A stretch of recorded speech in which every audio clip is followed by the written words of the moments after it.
lakini siku ya leo kwa bahati mbaya mshtakiwa ndugu mwenyekiti wa chama ndugu Tundu Antipas Mugwai Lissu akuwasilishwa mahakamani kwa kile ambacho upande wa mashtaka umedai kwamba kwa sababu za kiusalama.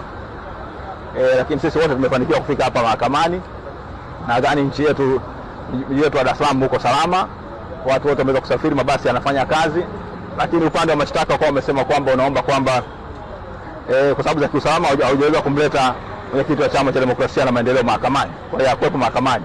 Na baada ya hapo upande wa mashtaka ukaomba kwamba ukaeleza mahakama kwamba wenyewe leo utakiwa uendelee na kesi yake dhidi ya mwenyekiti na utakiwa ulete mashahidi wake ambao wanatokea Songea, wengine wanatokea Iringa, watakiwa na Mbeya waweze kuja kutoa ushahidi dhidi yake.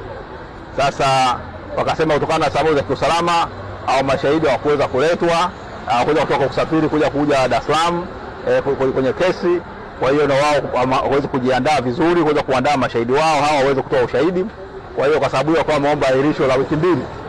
Kwa maana hiyo tarehe 10 leo mwezi wa 11 ukiongeza wiki 2 maana yake ni siku 14, ingekuwa maana tunazungumzia tarehe 24 au 25 ya mwezi huu.